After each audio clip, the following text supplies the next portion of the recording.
I never imagined the quietest battlefield of my life would be set beneath the glow of church lights in a small Tennessee town. It was supposed to be a Sunday supper, a table filled with neighbors, hymns still clinging to the air, the comfort of food shared after prayer. Yet in the space of a heartbeat, the laughter died. My stepfather's hand struck across the table, his palm cracking against my cheek in front of everyone.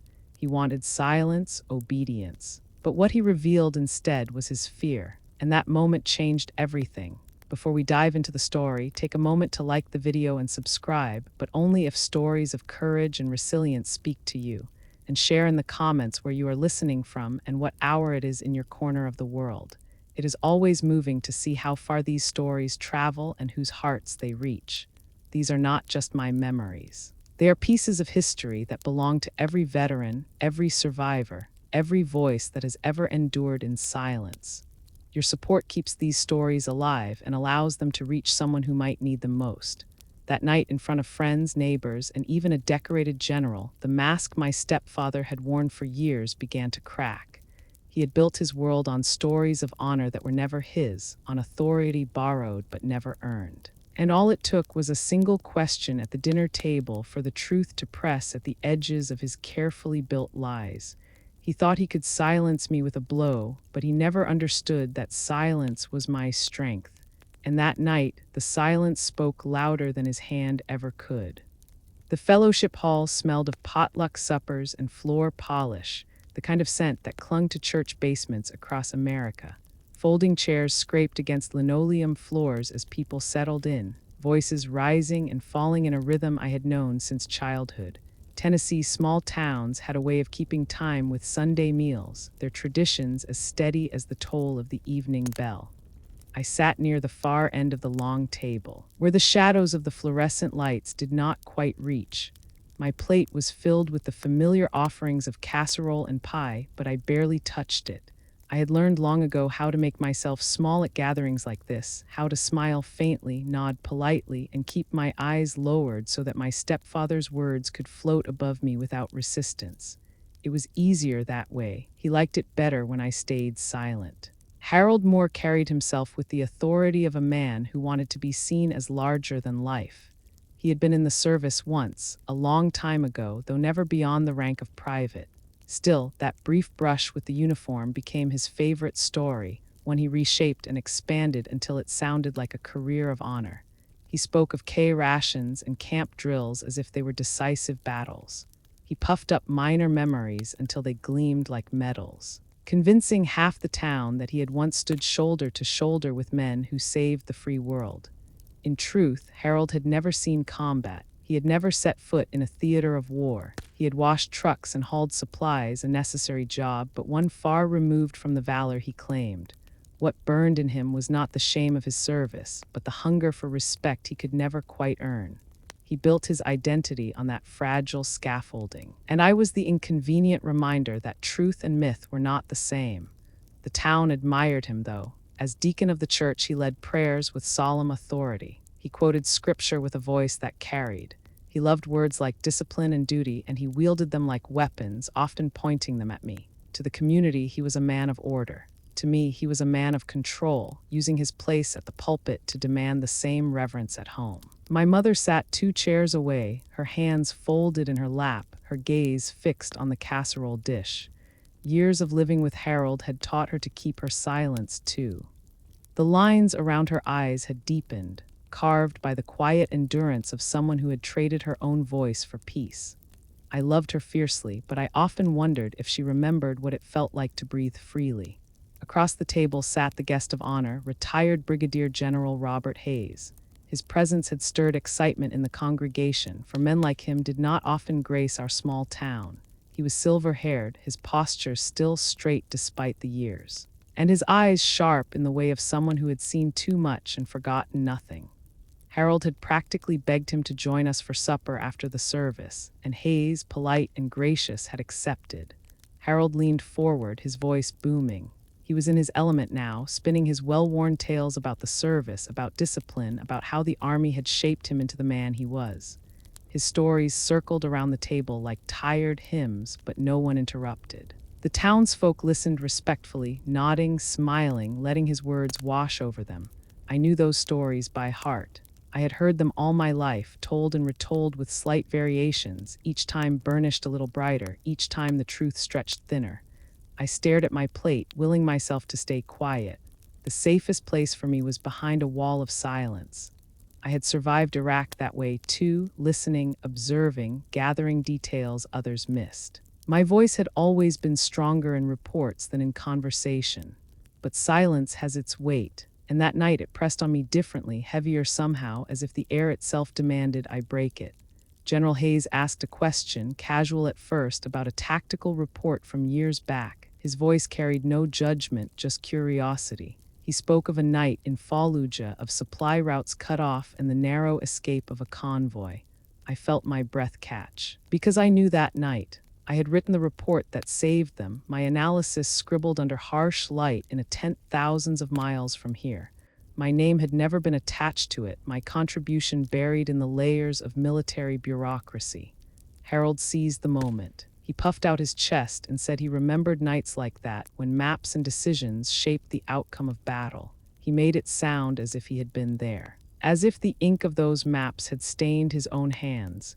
The congregation leaned in, impressed by the gravity of his voice. Something in me stirred, a spark I could not suppress. Without thinking, I spoke. The words slipped out softly, almost a whisper, but they cut through the hum of conversation. I said the convoy could never have moved north that night because the bridge at Fallujah was already compromised. The only viable route was through the southern pass, narrow and dangerous, but clear enough to move before dawn. The room went still, forks lowered, conversations paused. Harold froze mid-sentence, his smile faltering. General Hayes's gaze sharpened, his eyes fixing on me with sudden recognition.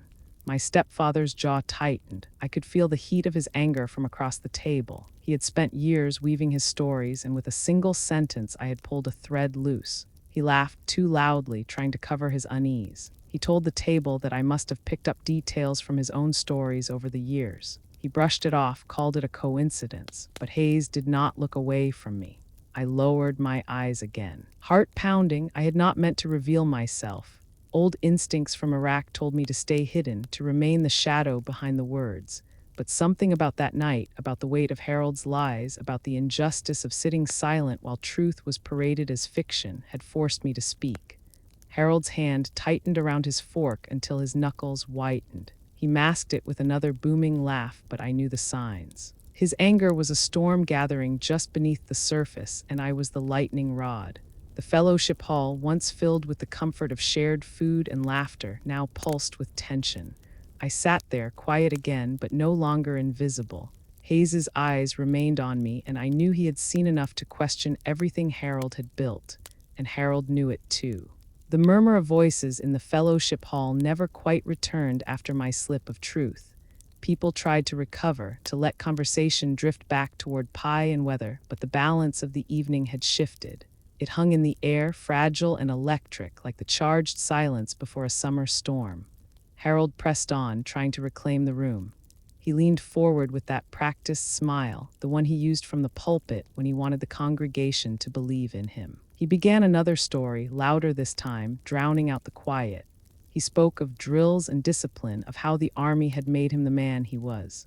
He sprinkled scripture in between his words, as if holy verses could stitch together the fabric of his lies, but I could see the cracks. The sheen of confidence no longer held. His eyes flicked toward me again and again, suspicion gnawing at him like an animal caught in a trap. General Hayes still watched me, his plate untouched. His expression thoughtful. His silence spoke volumes. He had commanded men in war. He had read reports that never made the news, reports written in the cramped handwriting of intelligence officers under dim light. He knew details when he heard them. He knew the difference between truth and theater. My mother shifted uncomfortably in her chair. She reached for her napkin, twisted it in her lap, eyes darting between Harold and me. She had survived years of his temper, years of learning how to avoid the spark that lit his fury. Tonight she sensed the spark had already been struck. I felt the weight of the room pressing down on me, every eye pretending not to notice while secretly glancing our way. I should have stayed silent. That was the rule of survival in war and at home. Blend in, hide in plain sight. Let the lies pass over you like smoke. but something in me, maybe the part that had once mapped battlefields and calculated risks, refused to back down. I did not speak again, but my silence had changed shape. No longer submission, now defiance. Harold finished his story and laughter trickled weakly around the table, but it did not take root. The sound died quickly, like a candle guttering in the wind. He set down his fork with a sharp clatter and turned his full attention on me. "Funny how some people remember things that never happened," he said, voice thick with false cheer. "Amanda here likes to read a lot of books, picks up details. Sometimes she forgets what belongs to her imagination and what belongs to reality." The words stung, but not because they were new. He had been using versions of them for years, telling neighbors I was too fragile after the army, that I lived in fantasies, that my mind was unsteady. It was his way of stripping my credibility, brick by brick, until the house of his authority stood taller. I looked down at my hands, folded neatly in my lap. But I felt Hayes's gaze steady on me. The general did not laugh, he did not nod, he simply waited. Harold's voice grew louder. He leaned back in his chair, gesturing broadly, trying to pull the room back under his spell. "Of course, I know how things were. I was there. I saw plenty. Nights like Fallujah, men like me carried the weight so that others could sit here safe." A low hum moved around the table. People shifted, uncomfortable. The name of that city carried its own ghosts, its own cost. To toss it into the air so carelessly was almost indecent. And then it happened. The unraveling. Hayes spoke, his voice even but carrying across the table. "You said you were there. Where exactly, Deacon Moore? Which unit were you attached to in Fallujah?" The room froze. It was a simple question, but one that required truth. Units were known, logged, remembered. Anyone who had been there would answer without hesitation. Harold's mouth opened, then closed. His face reddened. He cleared his throat, mumbled something about operations he could not discuss. He laughed again, brittle and thin, as if secrecy could mask ignorance.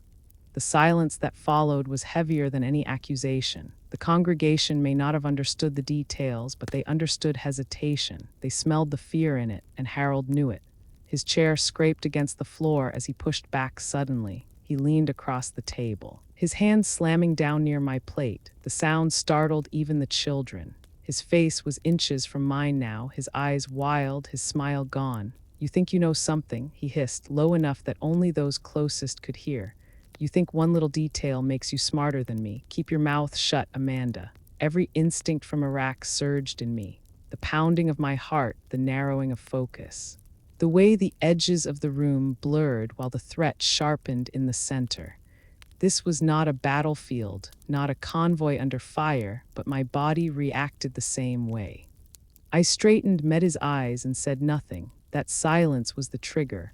His hand moved fast, faster than I had braced for. The slap cracked through the hall, sharp as gunfire. Pain bloomed hot across my cheek, but I did not flinch. I did not give him the satisfaction of recoil. Gasps erupted, forks clattered. A child cried out. My mother pressed a trembling hand to her mouth.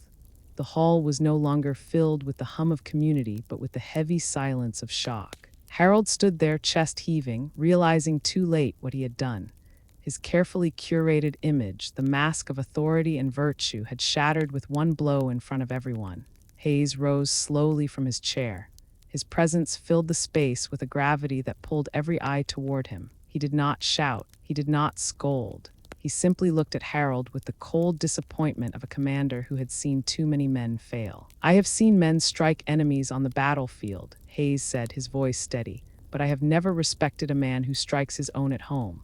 The words landed harder than the slap itself. Harold stammered, tried to explain, called it discipline, called it family business. But no one was listening. The illusion had broken. The congregation saw not a deacon, not a soldier, but a man unraveling under the weight of his own lies. I sat perfectly still, cheek burning. Heart steady, for the first time in years, I felt stronger than him. Not because I had spoken, but because I had endured, because I had faced him without fear. And in that silence, in that hall heavy with truth, the story that had been buried inside me began to rise. The long table, once just a place of potluck suppers and polite conversation, had become an altar of reckoning.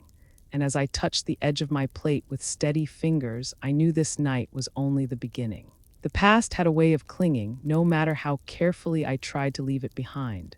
I remembered the nights in Iraq when silence pressed down so heavy it felt alive. Intelligence work was not glamorous. It was not the thunder of helicopters or the fire of rifles. It was listening, waiting, piecing together scraps of information until a picture formed in the haze. I used to sit for hours with headphones, listening to intercepted chatter. Some of it was nonsense. Static or laughter in languages I barely understood, but patterns emerged if you listened long enough. A pause here, a repeated phrase there, the silence that came just before an attack. I learned to hear danger the way some people heard music. There was one night in particular that stayed with me. A fragment of a voice, faint and hurried, passed through our intercepts. The words seemed harmless at first, talk of a wedding, a gathering, but something about the cadence pulled at me. I traced it, cross-referenced it with known safe houses. The wedding was no wedding at all. It was a code for an arms transfer. I remember rushing into the command tent with the report in my hands, breathless. The officers looked at me with irritation, as if I were a child interrupting their conversation. But when I laid out the intercept, the coordinates, the timing, they quieted. Hours later, a raid confirmed it. Weapons seized, lives saved. Yet my name never appeared on the record. It belonged to another officer, one higher in rank, one with the authority to sign his initials where mine should have been. I did not protest. That was the job. We were shadows, and shadows did not seek credit. But the weight of those decisions lingered. I carried the faces of men who lived because of words I caught in the dark and the ghosts of those I could not save when my warnings went unheard. That was the truth of my service, invisible victories and invisible failures. Back in the fellowship hall, the contrast felt almost cruel. Harold sat at the head of the table, spinning tales about strategy and valor he never knew. He basked in admiration, his voice booming, while I sat in silence with memories that could never be spoken aloud. Hayes's question had pierced that silence. He had asked about the convoy near Fallujah, about the report that had turned the tide. My body reacted before my mind could stop it. The details slipped from my lips, precise and undeniable. The bridge was compromised. The convoy had to move south. Harold's reaction was instant. He seized the moment with the desperation of a drowning man grabbing driftwood. He laughed loudly, clapping his hand on the table, saying of course he remembered nights like that. He claimed he had drawn maps, that he had advised commanders. He spoke as though he had carried the weight of men's lives on his shoulders. The room leaned toward him again, drawn by the force of his performance, but Hayes did not look at Harold. His eyes stayed on me. It was the kind of look that stripped away pretense. He was not guessing, he was remembering. He had read that report years ago in some dusty binder carried across a desert camp. He had seen the analysis, the handwriting. He knew the truth even if the system had buried it. Harold kept talking, words spilling faster, trying to cover the silence that stretched between Hayes and me. He gestured, pounded the table lightly, quoted scripture as if holy verses could polish his lies. But the harder he tried, the clearer it became that his story did not fit. I felt exposed, as if Hayes's gaze could drag the memories out of me, memories I had fought to keep buried. My throat tightened. I wanted to speak, to claim my truth, but years of silence weighed me down. To speak would be to unravel everything. My life, my fragile peace, even my mother's safety. Harold would not forgive it. So I stayed quiet, but silence no longer protected Harold. It accused him. Hayes finally broke it. His voice was calm, deliberate. "Deacon Moore, remind me which brigade you were with in Fallujah." The question was sharp, but the tone was mild, almost polite. A man like Hayes did not need to raise his voice. Authority radiated from him like heat from a flame. Harold's face tightened. He shifted in his chair, coughed. Said something about operations too classified to discuss. He laughed again, brittle, and called for more coffee. The congregation glanced at one another. Even those who knew nothing of military life sensed the hesitation. They knew the smell of a man caught in a lie. My mother's hands twisted the napkin in her lap. She kept her eyes on the table, but I saw the flicker of hope there, a fragile spark she dared not feed. I sat still, heart pounding. I had survived war zones by reading patterns, by seeing what others missed, and I saw now the unraveling. Harold's stories had always been brittle, but Hayes's question had splintered them. One more push, one more detail, and the whole facade would fall. But I also saw the danger. Harold's pride was a fragile beast, and cornered animals lash out. I had felt his wrath before, behind closed doors where no one could witness. Tonight he had already slipped. The slap was proof. The hall felt like a battlefield now, two opposing forces circling each other, one built on truth, the other on lies. The congregation were unwilling witnesses, caught in the crossfire of silence and suspicion. I took a breath, steadying myself. My cheek still burned, but beneath the pain was something else. Resolve. For too long I had let Harold control the narrative. For too long I had let him speak for me, diminish me, erase me. Maybe it was time to let the truth breathe. I lifted my eyes and met Hayes's. I did not speak, but the look was enough. His jaw tightened, his nod imperceptible. He knew. Harold kept rambling. Words tumbling faster, a man trying to outrun the tide. But tides do not stop, they rise. That night at the long table, I realized something I had forgotten. Silence can be strength, but so can truth. And sometimes the bravest thing a soldier can do is not survive a war, but survive the lies that follow it. The past I had buried was clawing its way back, demanding to be seen. And whether I was ready or not, the next chapter of my story had already begun. The past had a way of clinging, no matter how carefully I tried to leave it behind. I remembered the nights in Iraq when silence pressed down so heavy it felt alive. Intelligence work was not glamorous. It was not the thunder of helicopters or the fire of rifles. It was listening, waiting, piecing together scraps of information until a picture formed in the haze. I used to sit for hours with headphones, listening to intercepted chatter. Some of it was nonsense. Static or laughter in languages I barely understood, but patterns emerged if you listened long enough. A pause here, a repeated phrase there, the silence that came just before an attack. I learned to hear danger the way some people heard music. There was one night in particular that stayed with me. A fragment of a voice, faint and hurried, passed through our intercepts. The words seemed harmless at first, talk of a wedding, a gathering, but something about the cadence pulled at me. I traced it, cross-referenced it with known safe houses. The wedding was no wedding at all. It was a code for an arms transfer. I remember rushing into the command tent with the report in my hands, breathless. The officers looked at me with irritation, as if I were a child interrupting their conversation. But when I laid out the intercept, the coordinates, the timing, they quieted. Hours later, a raid confirmed it. Weapons seized, lives saved. Yet my name never appeared on the record. It belonged to another officer, one higher in rank, one with the authority to sign his initials where mine should have been. I did not protest. That was the job. We were shadows, and shadows did not seek credit. But the weight of those decisions lingered. I carried the faces of men who lived because of words I caught in the dark and the ghosts of those I could not save when my warnings went unheard. That was the truth of my service, invisible victories and invisible failures. Back in the fellowship hall, the contrast felt almost cruel. Harold sat at the head of the table, spinning tales about strategy and valor he never knew. He basked in admiration, his voice booming, while I sat in silence with memories that could never be spoken aloud. Hayes's question had pierced that silence. He had asked about the convoy near Fallujah, about the report that had turned the tide. My body reacted before my mind could stop it. The details slipped from my lips, precise and undeniable. The bridge was compromised. The convoy had to move south. Harold's reaction was instant. He seized the moment with the desperation of a drowning man grabbing driftwood. He laughed loudly, clapping his hand on the table, saying of course he remembered nights like that. He claimed he had drawn maps, that he had advised commanders. He spoke as though he had carried the weight of men's lives on his shoulders. The room leaned toward him again, drawn by the force of his performance, but Hayes did not look at Harold. His eyes stayed on me. It was the kind of look that stripped away pretense. He was not guessing, he was remembering. He had read that report years ago in some dusty binder carried across a desert camp. He had seen the analysis, the handwriting. He knew the truth even if the system had buried it. Harold kept talking, words spilling faster, trying to cover the silence that stretched between Hayes and me. He gestured, pounded the table lightly, quoted scripture as if holy verses could polish his lies. But the harder he tried, the clearer it became that his story did not fit.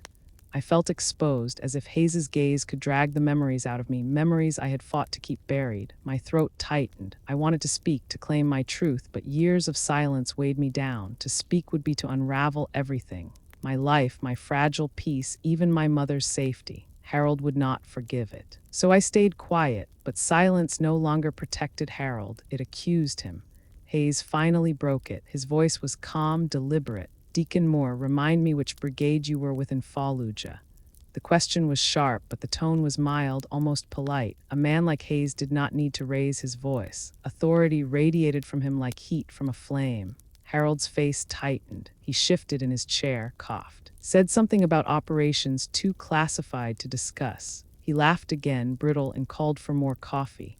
The congregation glanced at one another. Even those who knew nothing of military life sensed the hesitation. They knew the smell of a man caught in a lie. My mother's hands twisted the napkin in her lap. She kept her eyes on the table, but I saw the flicker of hope there, a fragile spark she dared not feed. I sat still, heart pounding. I had survived war zones by reading patterns, by seeing what others missed, and I saw now the unraveling. Harold's stories had always been brittle, but Hayes's question had splintered them. One more push, one more detail, and the whole facade would fall. But I also saw the danger. Harold's pride was a fragile beast, and cornered animals lash out. I had felt his wrath before, behind closed doors where no one could witness. Tonight he had already slipped. The slap was proof. The hall felt like a battlefield now, two opposing forces circling each other, one built on truth, the other on lies. The congregation were unwilling witnesses, caught in the crossfire of silence and suspicion. I took a breath, steadying myself. My cheek still burned, but beneath the pain was something else. Resolve. For too long I had let Harold control the narrative. For too long I had let him speak for me, diminish me, erase me. Maybe it was time to let the truth breathe. I lifted my eyes and met Hayes's. I did not speak, but the look was enough. His jaw tightened, his nod imperceptible. He knew. Harold kept rambling. Words tumbling faster, a man trying to outrun the tide. But tides do not stop, they rise. That night at the long table, I realized something I had forgotten. Silence can be strength, but so can truth. And sometimes the bravest thing a soldier can do is not survive a war, but survive the lies that follow it.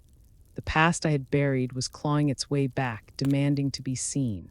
And whether I was ready or not, the next chapter of my story had already begun.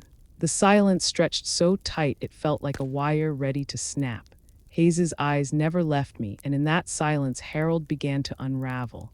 I had seen it before in smaller ways, the cracks in his voice when someone asked about his service, the way he stiffened whenever a detail slipped beyond his grasp. But this time was different. He was cornered in front of an audience that mattered to him. For Harold, image was everything. He had built his standing in this town on a platform of discipline and military pride, a foundation that was never as solid as he pretended. His deacon's badge, his speeches about sacrifice, his loud insistence that family and obedience went hand in hand. All of it was a show meant to cover the truth. He had never been more than a background figure in the army, a man who carried resentment instead of medals. Hayes's question had sliced through that performance. He did not shout. He did not accuse. He only asked in that calm, level tone what brigade Harold had been with in Fallujah. A real soldier knew there was only one way to answer, and Harold could not. I saw the flicker in his eyes then. Fear, raw and sharp, the kind of fear that made men dangerous. I knew it too well. In war zones, I had learned to recognize the look of a man who believed his survival depended on silencing what stood in front of him. For Harold, I was that threat. He leaned forward, his jaw tight, his laughter louder than before. He spoke about classified missions, about stories too heavy to share with civilians. His words tumbled, desperate, seeking a shield where none existed. The congregation shifted in their seats. Some lowered their eyes, others watched him with unease. I remained still. My pulse hammered in my throat, but I kept my back straight, my gaze steady. Years in uniform had taught me that sometimes strength was nothing more than refusing to bend. Harold noticed. He always noticed. My silence was never enough for him. It had to be broken. His hands slammed against the table, silverware rattling against porcelain. The sudden noise jolted the room. A few children gasped. My mother's shoulders hunched as if bracing for a storm she already knew too well. "You don't know what you're talking about, Amanda," Harold barked, his voice cutting through the hush. "You sit there with your books and your quiet little thoughts, but you never served the way I did. You never carried the weight I carried." The irony nearly choked me, but I swallowed it down. I said nothing. I did not need to. Hayes's eyes told me that he had already pieced the truth together, and that was when Harold snapped. He must have seen it too in Hayes's gaze. The recognition, the subtle nod, he must have realized that if I spoke one more word, the life he had constructed would collapse around him. The authority, the respect, the deacon's robe, all of it built on lies. So he did what he had always done when cornered. He struck. The slap came fast, a blur of motion across the table. His hand connected with my cheek, sharp and stinging, the sound cracking through the hall louder than his voice had ever been. Plates shifted, forks clattered. My mother flinched but did not move. The world seemed to hold its breath. I had been hit before, behind closed doors, in kitchens where no one could see. In the shadowed hallways where silence was easier than confrontation. But this was different. This was not private punishment. This was desperation laid bare in front of witnesses. I sat still. My cheek burned hot, but I refused to give him what he wanted. No tears, no recoil, no surrender. I looked ahead, past his shaking hand, past his furious face, into the eyes of the people who watched. And then I turned to Hayes. The general had not moved when the slap fell. He had not flinched, but his eyes, sharp and steady, spoke volumes.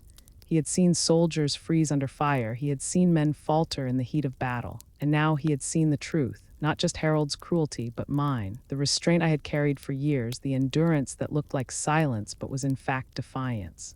The congregation was silent. Some faces showed shock, others disbelief, but none dared speak. The illusion of Harold's control had cracked. And in that silence, everyone felt it. Harold tried to recover, to mask his action as discipline, as order. His voice shook as he muttered about respect, about children who needed correction, about wives who needed to stay in line. But the words fell flat. They were relics from another time, hollow and brittle in the presence of truth. I lifted my chin slightly, the only movement I allowed myself. It was enough. Hayes's gaze sharpened. He was remembering reports, strategies. Words written by a young analyst whose name he had once skimmed at the bottom of a file. He was connecting them now, not just to the quiet woman at the table, but to the endurance that spoke louder than Harold's slap ever could. Harold shifted in his chair, realizing too late that the room had shifted with him. His authority had not been restored. His blow had not silenced me. It had exposed him. For the first time in years, I felt something stir in my chest. Not triumph, not relief, something simpler, truth. The kind of truth that does not need to be shouted, because once seen, it cannot be unseen. And Hayes had seen it. The evening was far from over, but in that moment, the tide had turned. Harold's violence was no longer his weapon. It was his undoing. The echo of that slap hung in the fellowship hall like smoke after a fire. It clung to the rafters, seeped into the silence, and pressed on every chest in the room. People shifted uneasily in their seats. Children, usually noisy and restless, stared with wide eyes. The hum of conversation that had filled the room all evening had vanished. I sat upright, still as stone, my cheek hot but my spirit steady. For the first time in years, I felt no urge to shrink. The sting of Harold's hand did not shame me. It freed me, because now the violence he had hidden behind closed doors was no longer a secret between us. It was here in the open where the whole town could see. Harold stood rigid, his chest heaving as if the blow had stolen air from his lungs as well as mine. He scanned the faces around him, desperate to gauge whether his mask still held. But the crowd was not with him. Their silence was not reverence, it was judgment. I let the moment stretch, my gaze sweeping the room. I saw Mrs. Callahan, who had once told me Harold was a blessing to my mother. I saw Mr. Hughes, who always clasped Harold's hand after service and called him a fine example of faith. Now their eyes darted away, unable to meet mine, unable to pretend they had not seen. Harold tried to laugh, but it came out brittle. Discipline, he muttered, his voice carrying too loud in the quiet. A family has to keep order. A man has to keep his house in line. The words dropped heavy, outdated, and cruel, falling flat against the silence. No one nodded. No one spoke. Hayes leaned forward slowly, his hands folded on the table. The movement drew every eye. He had not raised his voice, had not even shifted his chair, but the room bent toward him as if gravity itself pulled us closer. "Deacon Moore," he said, his voice steady, deliberate. That was not discipline, that was fear. The words struck harder than any hand. The congregation stiffened. Some gasped softly. Others leaned back as though distance could shield them from the truth spoken aloud. Harold's face flushed dark. He sputtered, shaking his head. "You don't know what you're talking about, General. You don't know this family." But Hayes did not waver. His gaze stayed on Harold, calm and unblinking. I have seen men hit out of fear more times than I can count. Fear of losing control, fear of being found out, fear of the truth standing taller than their lies. My breath caught. He had not said my name, had not exposed the details, but his words wrapped around me like armor. He was giving me cover without stripping away my silence. Harold's eyes darted to me then, wild and sharp, as if daring me to deny him. I met his gaze, unflinching. For years I had lowered my eyes, softened my voice, swallowed my truth, but not tonight. I let him see it in my face, the steady resolve that no slap could erase. The congregation began to shift again, murmurs breaking through the stillness. Words like wrong and unacceptable drifted in whispers. People who had once admired Harold now looked at him as if seeing him for the first time. The polished image of the deacon, the proud veteran, the family man, cracked with each second of silence he could not fill. My mother's hands trembled in her lap, her face pale. She did not speak, but her eyes lifted to mine. For the first time in years, I saw something other than resignation there. I saw recognition. She had always known deep down, but now she could no longer deny it. Hayes's voice cut through again, low but commanding. "You know, Amanda," he said, and for the first time he spoke my name, letting it settle in the hall. "There are stories that never make it into the newspapers, stories that live only in the silence of the people who carried them. Sometimes the bravest thing a soldier does is endure without recognition." The words were not for Harold, they were for me, and I understood. He had read the reports. He had seen the fingerprints of my work in the margins of history. He knew. Harold's hand twitched at his side as if he wanted to strike again, but the weight of the room pressed against him. This time he did not dare. I lifted my chin a little higher. I did not need to speak. The truth had begun to speak for itself. The hall was no longer his battlefield, it was mine. And for the first time, I knew I was not alone. Air in the fellowship hall had shifted. It no longer belonged to Harold. His authority, once carried by the sheer volume of his voice, had collapsed into fragments scattered across the long table. Every eye in the room bore witness, and though no one spoke, their silence had changed. It was no longer complicit, it was heavy with judgment. Harold cleared his throat, straightening his shoulders as if to reclaim what he had lost. His face glistened with sweat under the harsh fluorescent lights. "This is nothing," he muttered, waving his hand as though brushing away dust. "Just family discipline, nothing more, don't trouble yourselves." His words scraped against the silence, brittle and hollow. He glanced toward the congregation, searching for nods of agreement, for someone to echo his defense. But the faces turned away. No one rushed to support him now. His charm, once a net that held the community in place, had torn, and everyone saw the holes. I sat still, my cheek still warm from his hand, but I no longer carried shame. I carried something else. A strange and unfamiliar strength, the kind that comes when a secret long buried begins to breathe in the open air. I did not need to rise or shout. My silence was louder than his excuses. Hayes pushed back his chair, the sound sharp in the quiet. He stood with the steadiness of a man who had spent decades on parade grounds, his spine straight, his presence undeniable. The room seemed to expand around him as if even the walls acknowledged his authority. "Deacon Moore," Hayes said, his voice low but carrying each word deliberate. "You just assaulted a veteran of the United States Army, a former officer who served her country with honor." The words landed like a gavel, my breath caught, not from fear but from the weight of recognition. For years I had lived in silence, unseen, my service known only in fragments. My sacrifices buried in classified reports. And now, in a fellowship hall in a small Tennessee town, a general had spoken my truth aloud. Harold's face drained of color. His mouth opened, then closed again, the words stuck somewhere between denial and panic. He stammered, "You don't understand. She provoked me. This is family business. No need to involve outsiders." But Hayes did not move. His gaze stayed locked on Harold, unyielding. "Family business does not include violence. Not here, not now, not in front of me." I heard the shift behind him before I saw it. The sound of boots on the polished floor, steady and purposeful. 2 uniformed officers stepped into the hall. Their presence was not coincidence. Hayes had arrived that evening with them in tow, part of a security inspection for the town's upcoming parade. They had lingered outside until now, until they were needed. The congregation gasped softly, some whispering, others shrinking back in their seats. This was no longer just a church supper. It was a reckoning. Harold froze, his eyes darting between Hayes and the officers. His hands twitched at his sides, clenching and unclenching as though he might fight or flee, but he did neither. He stood caught in the net of his own lies, and the walls closed in. "Sir," one officer said, his tone clipped professional, "we need you to place your hands behind your back." The sound of cuffs clicking open was louder than any hymn ever sung in that hall. Harold sputtered, his voice high, desperate. "This is madness. I'm a deacon, a man of the church. You can't." But Hayes cut him off with a quiet authority sharper than any shout. "You raised your hand against a veteran in my presence. That alone is reason enough. But more than that, you raised your hand against the truth, and the truth will not stay buried."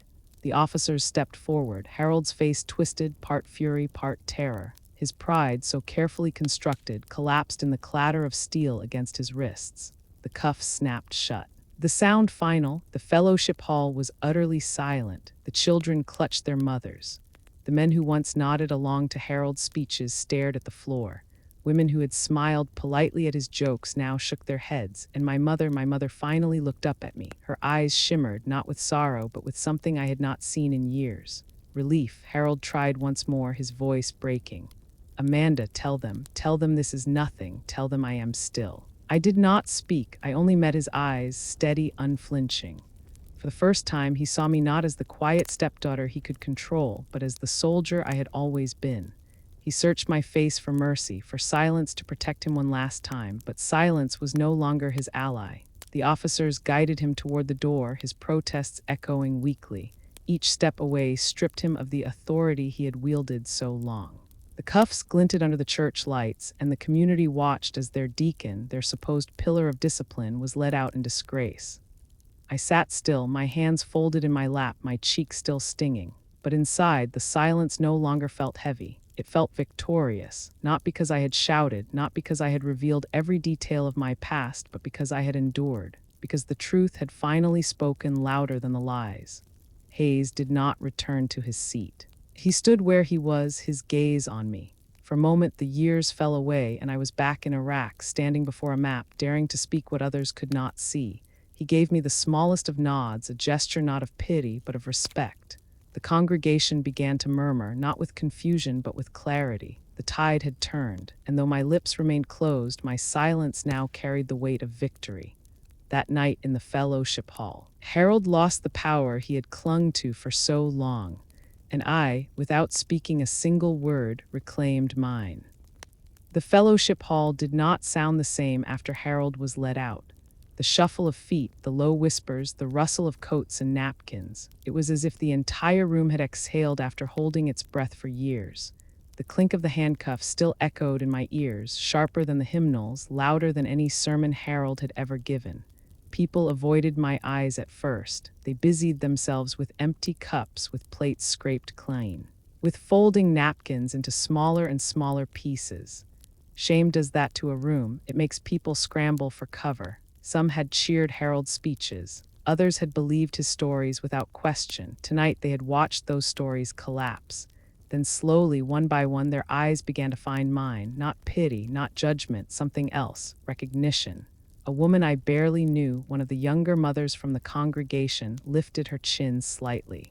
The way women do when they mean to say, "I see you." An older man nodded once, his weathered hands folded in front of him. Even the children, sensing something they could not name, looked at me with wide-eyed silence, as though they understood that a secret war had ended in front of them. My mother rose quietly from her chair. She crossed the room slowly, her hands trembling, her face pale. She touched my shoulder lightly, as if uncertain whether I would let her. For years she had stood in Harold's shadow, her silence as much a survival tactic as mine. Now she looked at me with eyes brimming with something fragile and new. "Amanda," she whispered, her voice thin. It was not an apology. It was not yet forgiveness. It was simply my name spoken without fear. Before I could answer, Hayes stepped closer. His presence filled the space not with noise, but with gravity. He waited until the murmurs faded, until every eye had shifted toward him. "What you witnessed tonight," he said, his voice steady, "was not just the fall of a man's mask. It was the unveiling of strength that has been here all along." The congregation listened. No one moved. His words were not grand, not rehearsed. They carried the weight of truth, plain and undeniable. He turned his gaze toward me. Some battles are fought in deserts and fields. Others are fought in silence, within homes, within hearts. Do not mistake quiet endurance for weakness. Tonight you saw resilience, and that deserves our respect. I felt heat rise in my chest, but it was not shame. It was something I had not felt in years. Acknowledgement, the kind of acknowledgement that mattered, not medals or parades, not speeches, just truth spoken aloud by someone who knew the weight of silence. When the congregation finally began to disperse, the air was different. People walked slower, their eyes softer. They did not rush to Harold's defense. They did not excuse what they had seen. Some paused to touch my arm lightly, others whispered, "We're with you." Small gestures, but they carried more than words. When the hall had emptied and the last of the folding chairs had been stacked, I found myself standing near the window. The night outside was calm. Stars pressed against the black sky, steady and distant. For so long, I had looked at nights like this and felt only isolation. Tonight, it felt different. Hayes approached quietly, his footsteps firm but unhurried. He stopped beside me, his hands behind his back in that familiar stance soldiers never quite leave behind. He did not speak right away. We stood together, two veterans bound by different wars but the same silence. Finally, he said, "I remember the report, Fallujah, the intercepts about the bridge. They called it luck at the time. I knew better. I see now whose eyes were behind that analysis." My throat tightened. I wanted to tell him everything, every detail of the night spent hunched over maps, every ghost I carried, but the words stayed lodged. I had spent so many years swallowing them that releasing them all at once felt impossible, so I only nodded. He glanced at me, his eyes kind but firm. "History has a way of forgetting the quiet ones. Don't let it forget you." I met his gaze. "It already has." He shook his head slowly. "Not tonight, not anymore." We stood in silence again, but this time it was not heavy. It was companionable. The silence of two soldiers who understood without needing to speak. When he left, I remained by the window. My reflection stared back at me, the faint outline of the woman I had become. For years, I had measured myself against Harold's lies, against his need to be taller, louder, more admired. I had shrunk to fit into the silence he demanded. But tonight, I saw myself differently. Not as the victim of his control, not as the shadow behind his stage. I saw the soldier who had listened to the whispers of war and turned them into warnings that saved lives. I saw the woman who had endured long after the battlefield had ended, who had survived not just Iraq but the prison of Harold's household. The victory was not in his handcuffs. It was not in the whispers of the town or the nod of the general. The victory was in reclaiming myself, in knowing that silence, once my cage, had become my strength. I touched my cheek lightly where the sting had finally begun to fade. That bruise would heal, but the shift inside me would not fade. It was permanent, a rebirth I had not expected, but one I knew I needed. For the first time in years, I felt whole. That night, as the church lights dimmed and the hall emptied, I walked out beneath the Tennessee stars. My steps were steady. My heart was calm. Harold's power was gone, and mine, after years of hiding, had finally returned. The sound of the cuffs had long faded, but the fellowship hall still seemed to hum with an aftershock. It was not the brittle silence of fear anymore. It was different, softer, as if the very air had shifted into something unfamiliar yet welcome. The shadow that had lingered over these suppers, over my family, had been torn away, and what remained was relief. For a long time, no one spoke. The congregation began to drift, chairs scraping softly against the wooden floor. Some carried their children close, others lingered, their eyes resting on me in ways that made my chest tighten. They looked at me not as the quiet stepdaughter of Deacon Moore, but as someone else, someone they had not truly seen before. My mother stood rooted for several minutes, her hands pressed to her lips, her shoulders trembling. I thought she might stay that way, frozen in the same posture of silence she had worn for years. Then slowly she crossed the room. When she reached me, her arms wrapped tight around my shoulders, her body shook with sobs she could no longer hold back. I stiffened at first, caught between the instinct to comfort her and the memory of every night she had turned her eyes away. But when her tears wet my shoulder and her voice broke on the words, "I'm so sorry," something inside me gave way. I held her. For the first time in years, I let myself hold her. We stood that way a long while. Two women bound not only by blood, but by the silence we had endured under the same roof. Hers had been the silence of survival, mine the silence of restraint. Tonight both had cracked open, and though the hurt remained, there was also something new. a fragile thread of healing tugging at us both. When she finally pulled back, her hands framed my face, her eyes swollen with tears. "You were always stronger than I ever let myself admit," she whispered. I did not answer. Words would have broken the moment. Instead, I pressed her hands to mine, steady and warm. It was Hayes who broke the quiet then. His footsteps were measured as he approached, but his presence filled the hall with authority. He did not speak right away. He gave us that space, the rare kind of patience only a man who had seen too much could carry. When he did, his voice was low, calm, and unwavering. "I have read those reports," he said, his eyes fixed on me. "The intercepts that saved convoys, the analysis that diverted entire units from walking into death. They bore no name, no credit. But I knew even then that someone had been watching closer than the rest of us. Tonight I see the face of the one who carried that burden." The words struck something in me that I had long since buried. For years I had convinced myself it did not matter if my work went unseen, that the lives saved were recognition enough. But hearing it spoken aloud by someone who had commanded men, by someone who knew what it meant to carry lives on your back, unraveled me. "You saved lives." Amanda, Hayes continued. "Do not let anyone bury that truth again. Not Harold, not this town, not even yourself." My eyes stung, but I held his gaze. For the first time, I did not look away. "I thought my fight ended when I came home," I said softly. "But maybe it only began here." Hayes nodded. "The hardest battles are not always fought overseas. Sometimes they're fought right here in kitchens, in fellowship halls, in the places we least expect. And sometimes winning means standing your ground in silence until the truth has no choice but to rise." His words sank deep, resonating with something I had carried for too long. My mind drifted back to Iraq, to the long nights of maps and whispers. I had believed then that war was the measure of my strength, but tonight I understood differently. The battlefield had never truly been over there. It had been here all along, under the same roof as Harold, in the quiet halls of this town. In the fight to keep my truth alive despite his lies.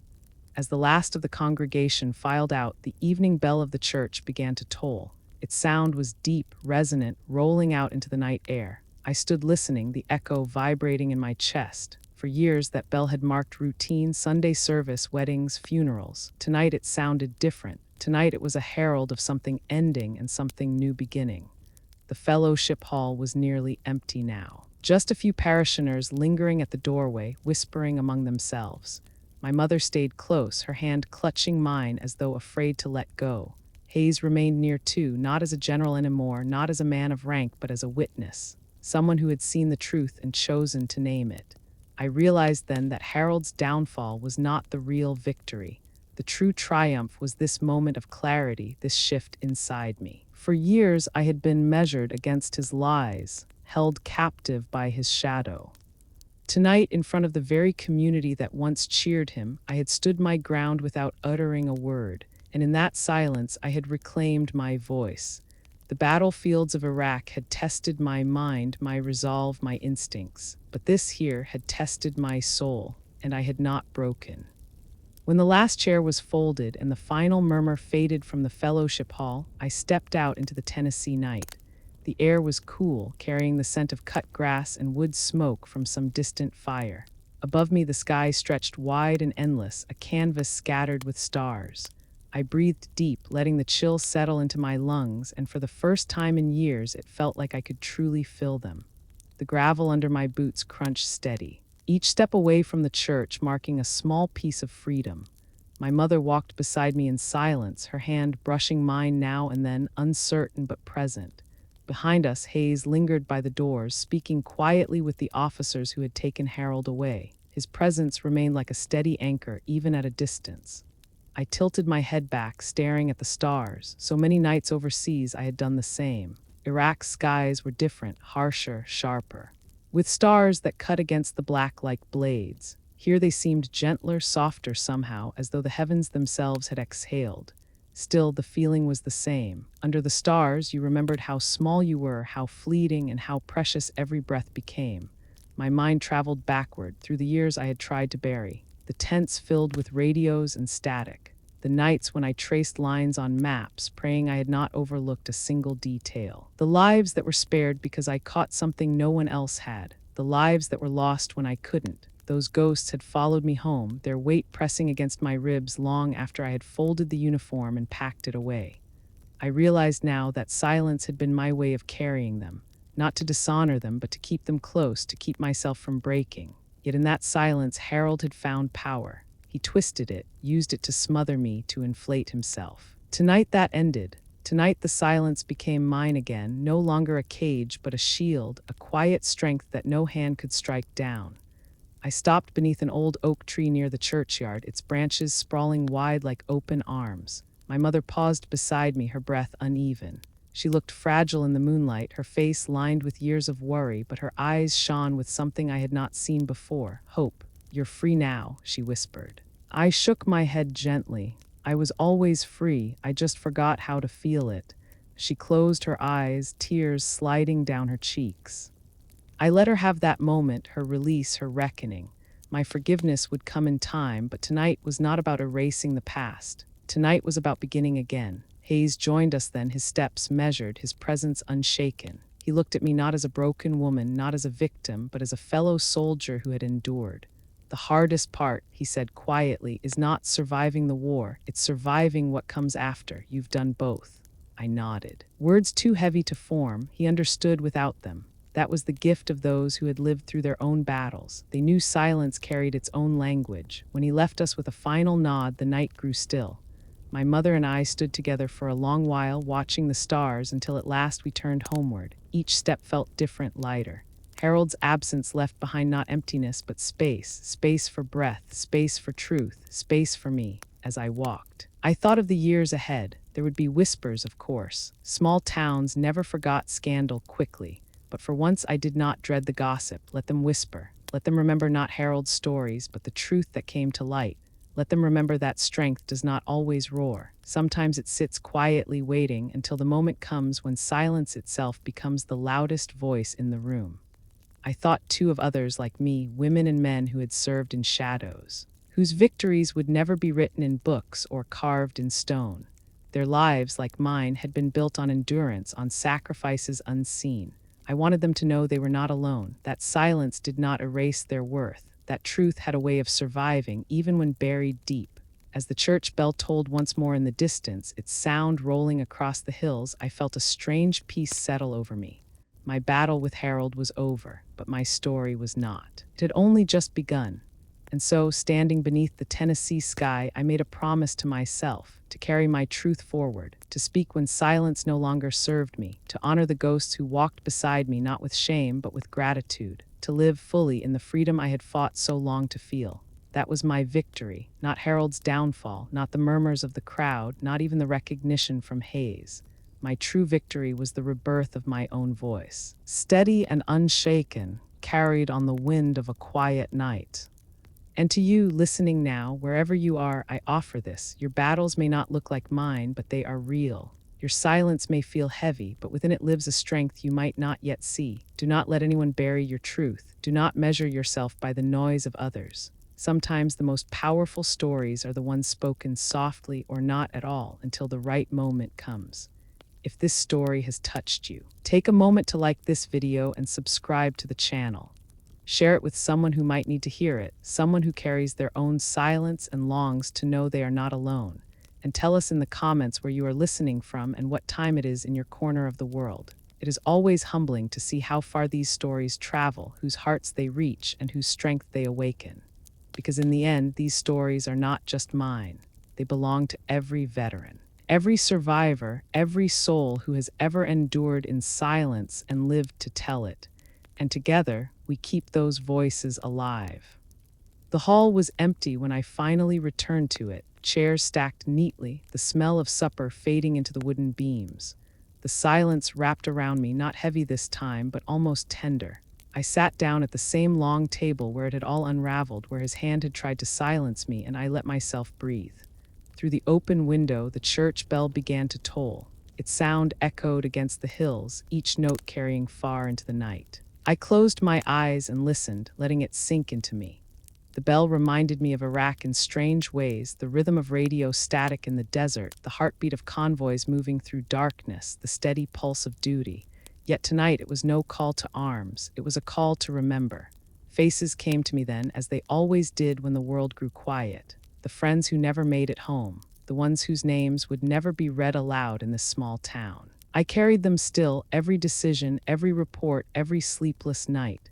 Their absence had built the silence in me, but their courage had taught me how to stand in it without breaking.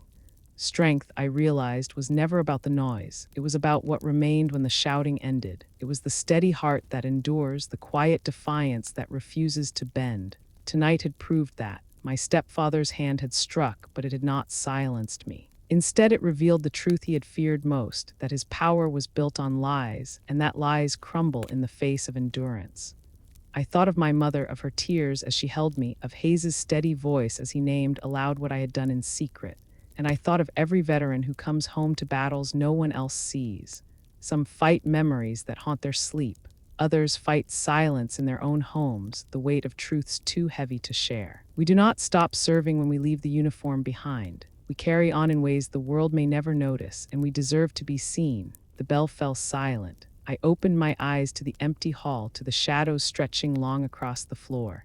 I sat straighter, my shoulders squared, not because I was a soldier still, but because I was myself again, whole, steady, unafraid. Violence is never power. Silence is never weakness. And those who endure quietly often hold up more of the world than anyone will ever know. I rose then, ready to step back into the night. Whatever came next, I was no longer hidden.